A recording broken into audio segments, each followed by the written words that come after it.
Hey guys, it's officially been 365 days precisely since I came out as a fully 100% biological woman and started taking estrogen, so wow.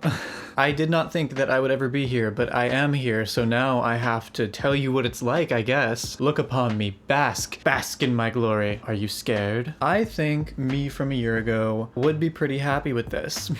The process of sitting down to record this HRT update has very much put into perspective like all the stuff that I've been taking for granted, because so much is so different now, and I just kind of like stopped noticing the changes for a bit, and now I'm just like, wait a minute, like that is not how that used to be. I went back and looked at some before pictures that I took just for me, like you're never gonna see these because if you saw these you would probably just burst into flames instantly. They are terrible, they are horrible, I hate them, but I keep them around for context, and oh my god. For starters, my skin is insane now. My skin used to be the worst. Like it was constant breakouts every day from 8th grade all the way until the age of like 23. I had acne every fucking day. And now for the first time like since I can remember, I don't.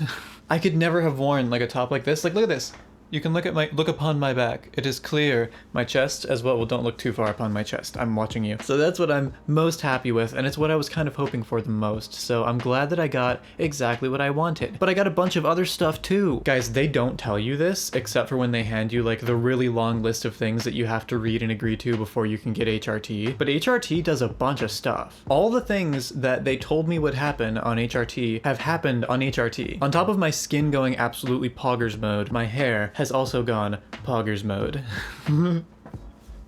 I used to shave my arms like daily, and even then it was not enough. Now I don't even keep track of how often I do it because it's like not visible, which is like, yes. I was also really hoping that HRT would help with my face. I did not like my face structure at all. I thought I looked like a crescent moon or like some chewed gum or something. I just did not like how I looked. And to say that I'm happy with where I'm at is not necessarily accurate, but I can acknowledge that it's very different at the very least. Like my laptop, I have a laptop and it uses Windows Hello to recognize me and unlock itself. Sometimes it doesn't recognize me anymore, which is pretty cool because I do still struggle from a lot of dysmorphia and I have a hard time telling what I actually look like, so I rely on what other people are kind of saying and like trying to gauge how sincere people are when they say that I look okay. And when a robot that's not trying to protect my feelings just says, you look weird and different, that means a lot. It's also good to know that my data is secure. Here's some shit I didn't know I wanted that I got. Fat redistribution is no joke. I mean, I guess that's part of the face thing, right? That's what fills out your gosh darn cheeks and all that. Things have kind of shifted in terms of how weight is distributed around my body. It used to be a lot of like gut, and now there's a little bit more kind of traveling to like other places.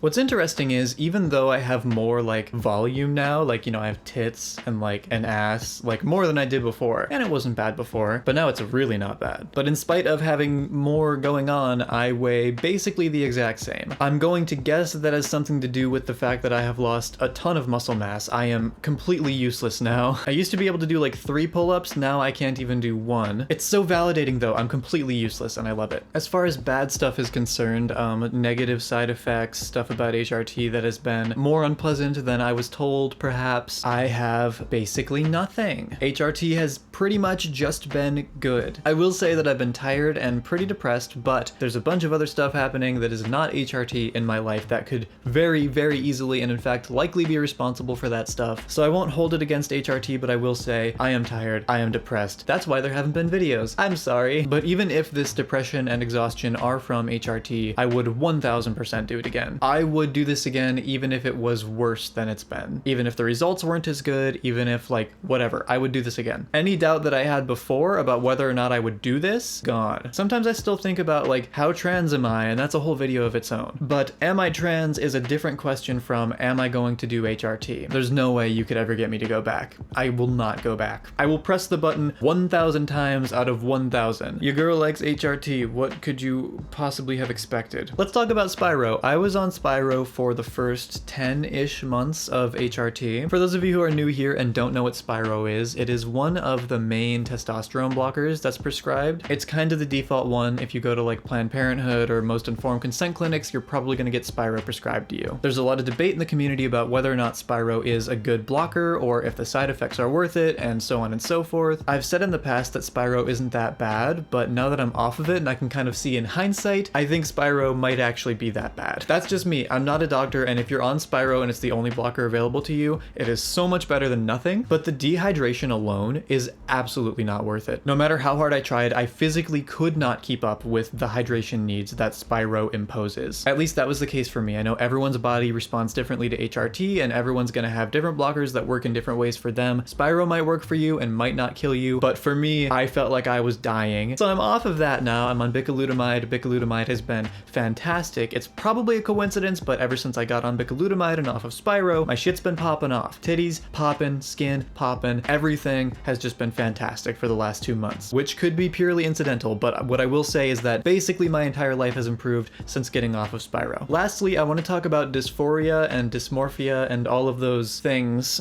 Basically, my dysphoria got a lot better for the first 6 months of transition. I was doing really well with rewiring kind of the mental image that I had of myself, but then a bunch of stuff that was not particularly epic happened. I hit a point a couple months ago where all of the mental progress that I have made in building this new self-image was just gone. So naturally, the dysphoria came back very, very strong. I have felt this sense of absolute futility lately. About my appearance, about my voice, about my identity, pretty much everything about my being, I have been questioning, and it's been really rough because I just want to be, you know, happy.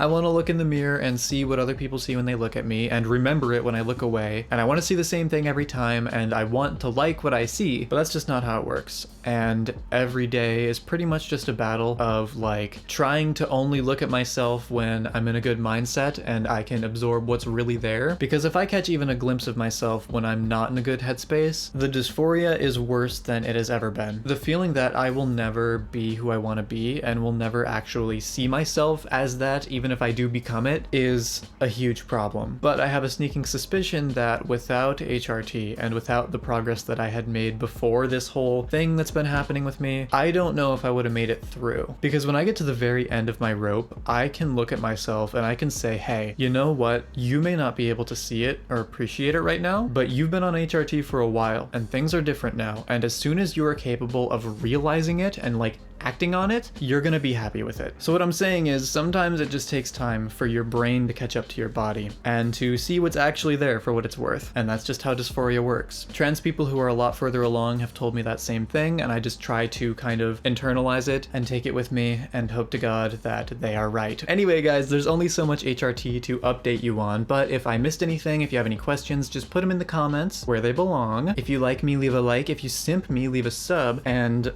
if you really simp me, do all of it. In fact, you will do all of it. I am no longer asking. For real though, guys, thank you for vibing for like the last, what, 10 months while I've figured my shit out. It's been kind of pog, kind of weird, but also kind of pog. Here's to at least 10 more months of me talking and you listening. Farewell.